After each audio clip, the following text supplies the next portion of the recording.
Hi everyone, I'm Alexa of thisAlexaknits, and welcome to Talk Knitty To Me, a knitting podcast. I'm coming to you this morning having basically just woken up. I don't even have my hair brushed, but here I am. Kyle is at golf, so I decided to take advantage and film a knitting podcast. A little update. I know it has been quite a long time since my last podcast episode, or any video for that matter, and that is because I recently lost my grandmother, so it's just been difficult, dealing with everything that goes with that. So I'm back and I am ready to make more knitting videos. Our road trip is coming up soon, so I'm hoping to have lots of footage from that. I don't know yet if I'm going to try to edit and upload from the road, or if any trip videos will have to wait until we get back. But more content to look forward to, so if you want to come along on our road trip, make sure that you are subscribed and that you hit the bell notification so you know whenever I upload a new video. Alright, I think I will go ahead and get started with my whips. I have way more whips than I have ever had, so that's exciting. This is my Camisole number 4 by My Favorite Things Knitwear. I am knitting it in Lang Denim Cotton Recycled in the color Petrol, and I'll show you the yarn here. If you look at it closely, you can see that it's a teal, oops, got a hair. You can see that it's a teal or a blue-green, and it has what looks like neon yellow speckles. But it also, if you look closely, has some blue speckles in there too. So it's a really interesting colorway. I really like it a lot. And I am knitting this on 3.5 millimeter needles, which is not what is recommended by the pattern. I'm knitting in a yarn that is a little bit heavier. This is, I think, a DK weight yarn as opposed to a fingering yarn. So I figured that if I do it on 3.5 millimeter needles, I would get gauge, and I was right. I got not the exact gauge, but I got close enough that I didn't think it would make a size difference. I did the math on, the 2 stitches that were off, and I figured that that wouldn't change the fit too much for me. So I am happy doing that. I am knitting a size XXL, which is the largest size that the pattern comes in. Yeah, XXL. And my bust measurement is 44 inches, if that is helpful. Now this I started working on quite a long time ago, but my needle broke. So I was using the first interchangeable set that I bought, and the only interchangeable set that I bought, was the Knit Picks options in the Caspian wood. And those are great needles. I really think they're good for a beginner. So as I was learning, since the wood is a little bit stickier and your stitches don't go flying off. So I think that it was and is still a great set. But as I have learned more and gotten better at my knitting, I have been gravitating towards metal needles. And I bought fixed circulars from ChiaoGoo to knit my socks. I bought a 1, a 2, a 3. I really found myself gravitating towards those needles more often. And so for my birthday, which we celebrated early because I'm going to be on the road when it happens, my parents got me a ChiaoGoo interchangeable set. So I'm so excited about this. It's one of those things where listening to all the other knitters who are like, oh, I spent so much money on all these other sets and I really wish I had just bought the good ones from the beginning. That's how I feel about this. I mean, again, I still feel good about my knit picks and I will continue to use them. They were significantly more in my budget than these were. which is part of why these were a birthday gift. But oh my god, now that I have these, it's like night and day. I mean, they're everything I wanted and more. They are the best for me, and I will never go back, ever. Next on my list is probably going to be to buy the shorty sets of these, but let me just tell you, I am so happy to have this interchangeable set. Anyway, that brings me back to my point, which is I broke my knit picks, one of my knit picks needles while knitting on this. Actually, I think I sat on it. I think the project was on the couch and I just, but now that I have the 3.5 from the ChiaoGoo set, I can finish my camisole number 4. All right, next up is something you haven't seen yet. This is the Clotilde sweater. Clotilde? I'm not sure how you say it. It's Cotilde. The Clotilde sweater. Clotilde. And the pattern is from Knitting for Olive. And of course the recommended yarns are Knitting for Olive yarns. It's actually showing up a little bit more. If I get back here, you can see so that is really the true color of the sweater. It's a little bit lighter of a pink. It's more of a rosy pink versus when I have it in the light, it looks more orange. So it's definitely more, yeah, that is really the true color, like a dusty pink. So this is my first ever lace pattern that I have attempted, and if you notice a lot of mistakes, please don't tell me. I know they're there. It took me, I frogged this sweater down to the collar 3 times. Yeah, so this has been a long process. Thank God I'm knitting a child size because I may not have made it. Yeah, I may not have made it. But yeah, this is my first ever lace pattern that I'm following. And once I figured out the yarn overs, it made it significantly easier because without giving too much away, this pattern, to make the little diamonds, you essentially, it's just a series of increases and decreases and yarn overs to get that pattern. So I have connected, I'm now knitting the body, and it is a charted pattern, which is also something relatively new for me. But I gotta say, I really have been enjoying knitting from a chart.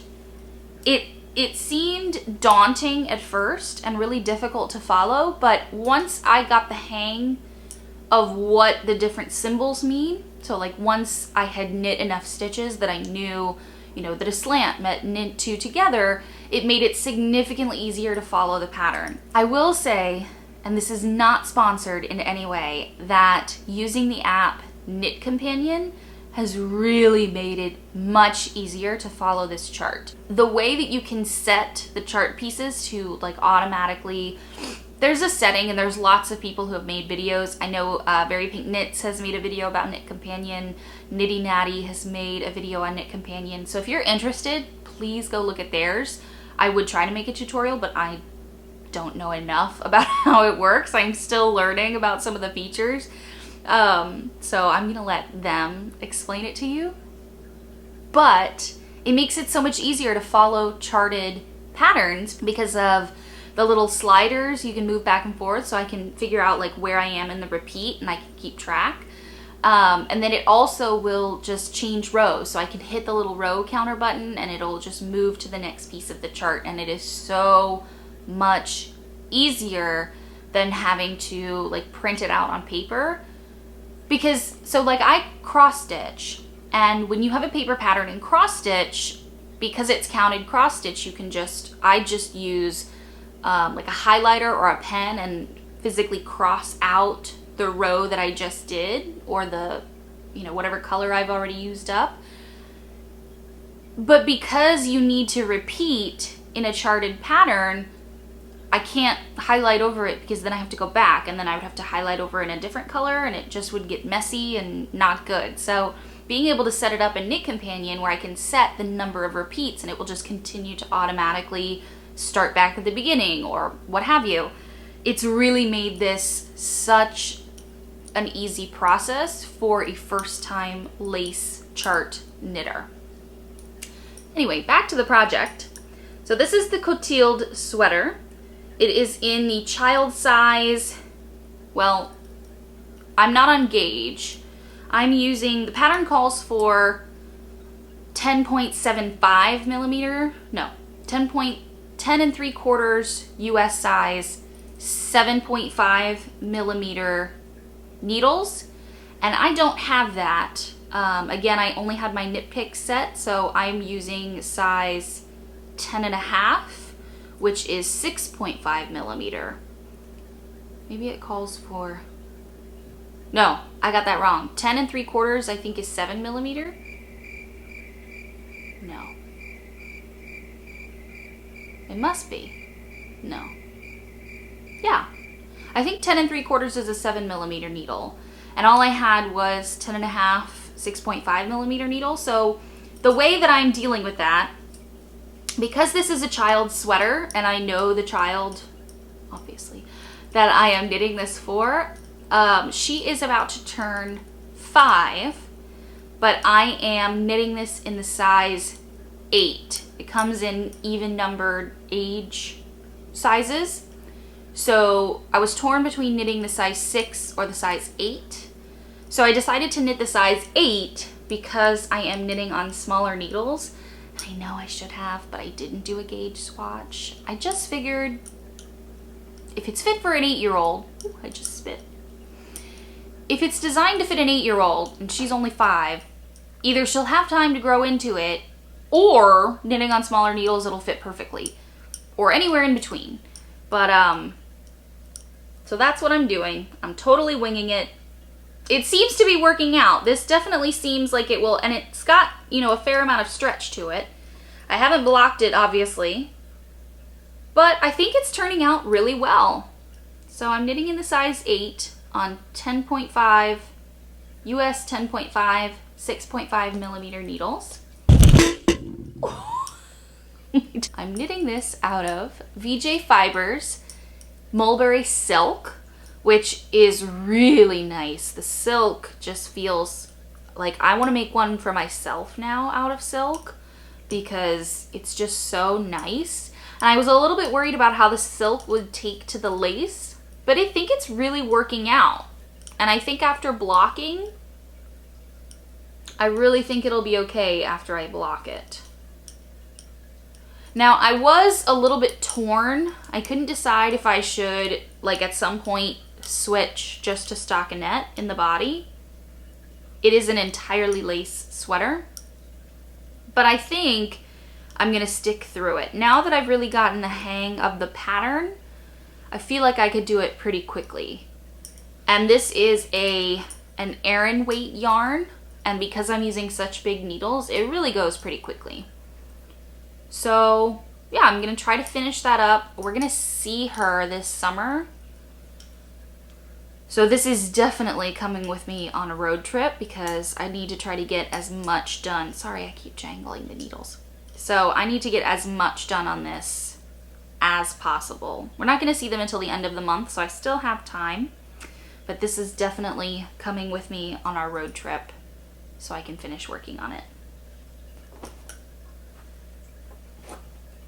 That right here. All right, next whip.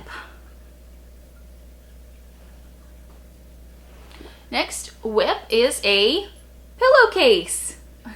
So for Christmas, last Christmas, Kyle got me, well, he got me other gifts, but one of the gifts he got me was just a couple of skeins of Hobby Lobby, of Yarn Bee Velvety Smooth. So he got me 2 skeins, and it is so soft. It is 100% polyester, but it is so soft and squishy and lovely that I said, I need to make something for the house. I wasn't sure if I wanted to do like a blanket or something, but we are getting a new couch soon, And so I thought, well, I'll make a pillowcase. Now, the thing about this yarn is that it comes in, let me hold it up for you so you can see the corners, and I'll tell you how I did that, but this yarn comes in 80-yard skeins, which didn't go very far. I'm trying to make a 22-inch pillow, and this is already both skeins of yarn. Now, granted, I am knitting it in the round, which is probably why, because, you know, I probably would have had more of one. I probably would have finished one whole side if I had done one side at a time, but I really was trying to do a seamless pillowcase cover, and then I could stitch it in if I need to.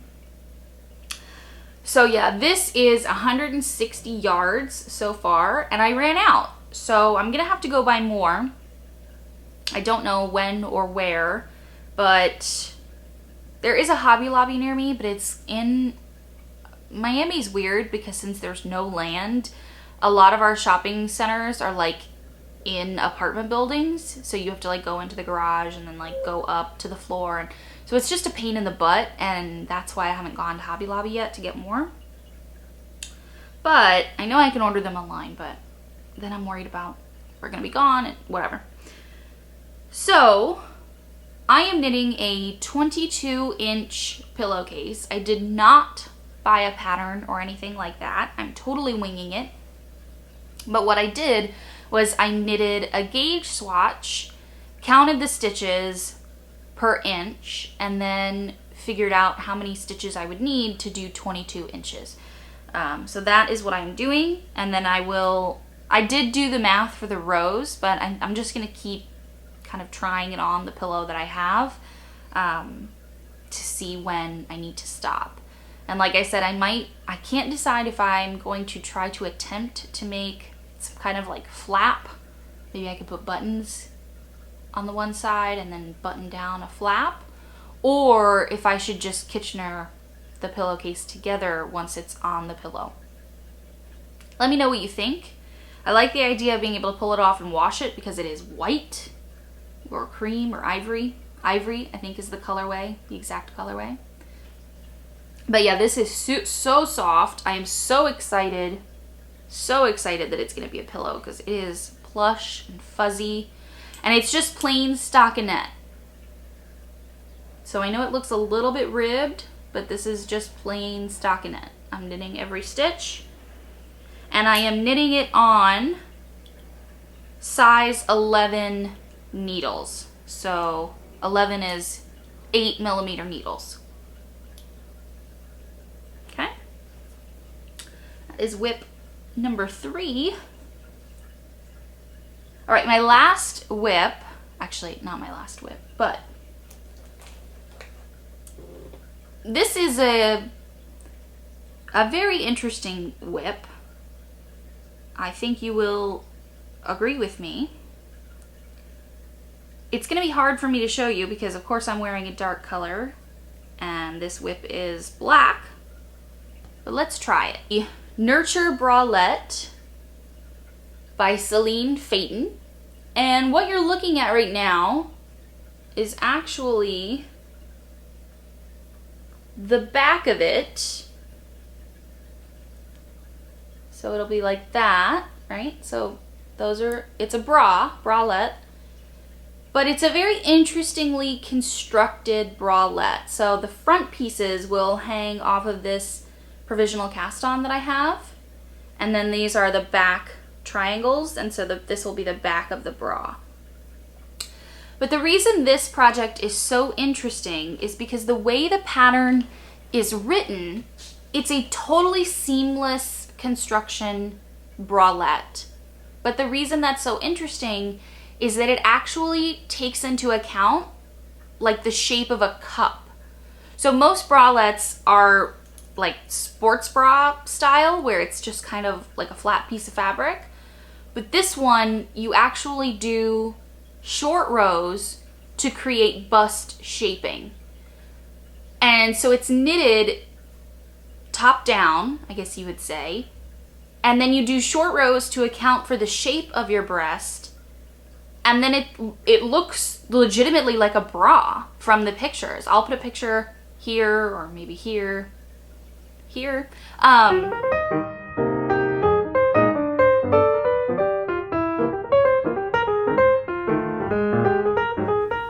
so camera just shut off again. This time I think it was overheating. So I wish you could see what I've done, but I've kind of jerry-rigged like an ice pack near the back of the camera to try to keep cool air around it. Anyway, hopefully that will work. Where was I? Okay. So this is my 1/2 of a finished object. Now, I was not following a pattern. I totally made these socks up as I went.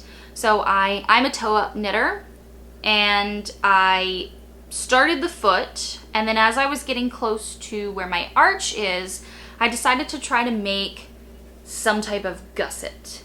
And the way that I did that is by knitting 1 by 1 rib and then slipping the stitches. So I don't know if the slip stitches actually add anything to the nature of the gusset, the cinched in part, but I like the way it looks, so I will definitely continue to do it on other socks. Basically, I would knit 1 round in 1 by 1 rib, and then the next round I would purl all the purls, but I would slip all the knits.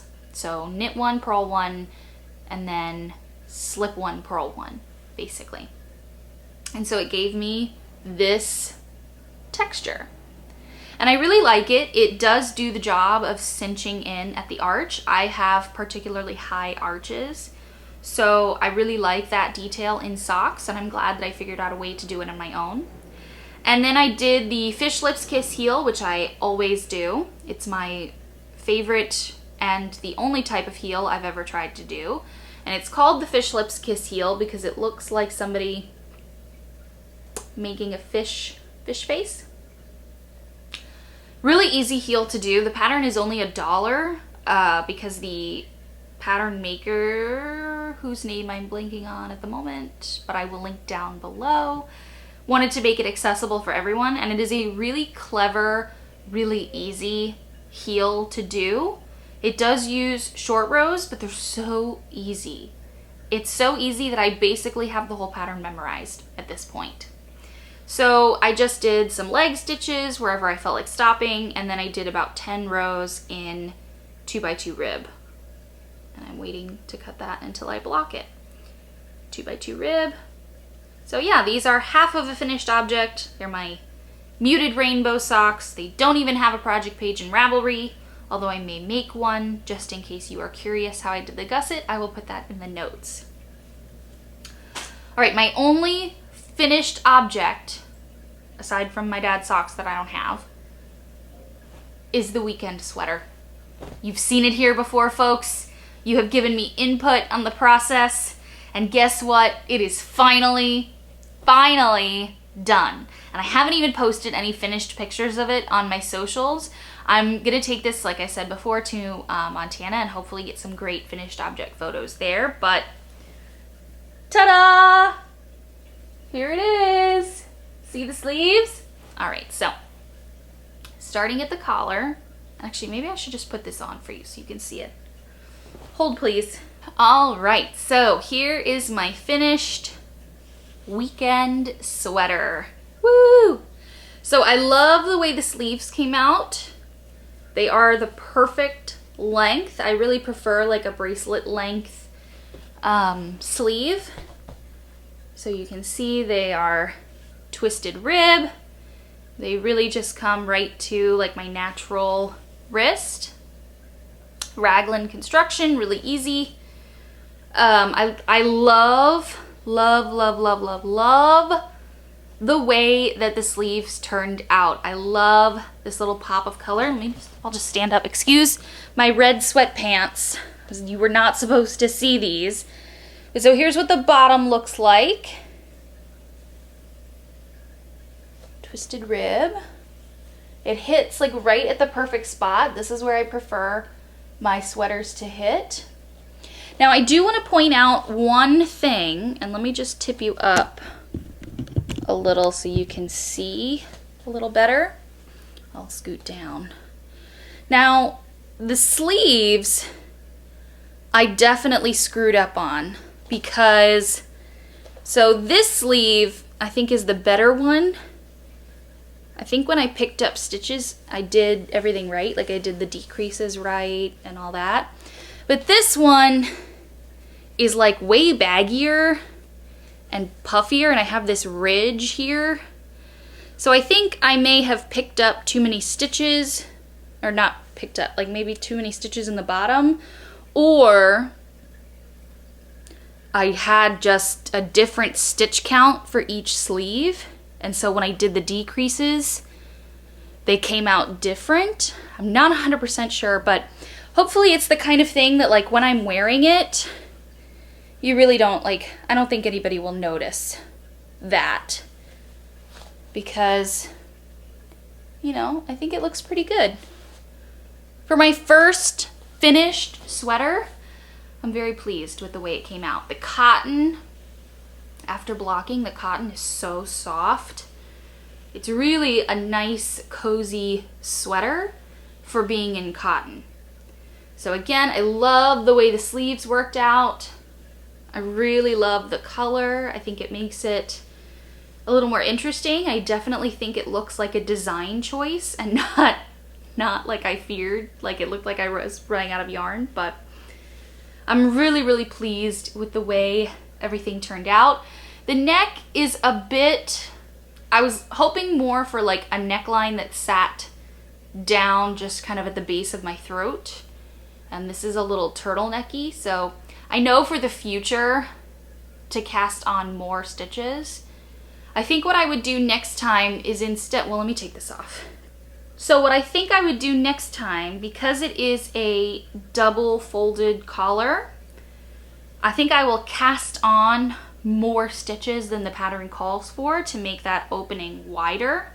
And then I'll have to adjust the raglan increases, but I think that'll be worth it. And then I'll just have to adjust the German short rows that shape the back. You can kind of see there where the German short rows are. So I will cast on more stitches and I will make a narrower collar so I won't knit it as long. And then that way when I fold it, it'll be a thinner collar and hopefully it'll sit, I was hoping it would sit more like this t-shirt does. So right at the base of my neck where, you know, my neck meets my body, this is really where I would prefer this type of sweater to fit. But I think I can make that change when I make this sweater again, which I definitely will. The pattern was super easy to follow, really, really basic staple. So I think if I just modify the neckline a little bit, I will wear these all the time. Now that I understand like raglan sweater construction, it like clicked in my head, it makes sense. So trying to do like a circular yoke is maybe next, and then after that I'm thinking I might attempt V-neck. Just because I'm not really a big fan of knitting flat, and camisole number 4 has reminded me of that. I mean, it's less, camisole number 4 is less of a big deal because at least when you're knitting flat, you're doing different things on both sides. But knitting flat where you're purling every stitch is just soul-sucking to me. I don't know why. I hate it. This video has gone on a lot longer than I anticipated, so I think I will make a whole separate video about what I'm bringing on my road trip. So yeah, that's it for me today, guys. I hope you enjoyed going through all of my whips, all of the projects that I'm working on at the moment. It was really nice to have this time to sit down and chat with you, so thank you for stopping by. Please remember to give this video a like. Let me know any of your thoughts down below in the comments section. And please, please, please, if you enjoy the content that I'm making, feel free to subscribe, hang around a while. We'd love to have you. And I'll see you guys in the next one. Bye.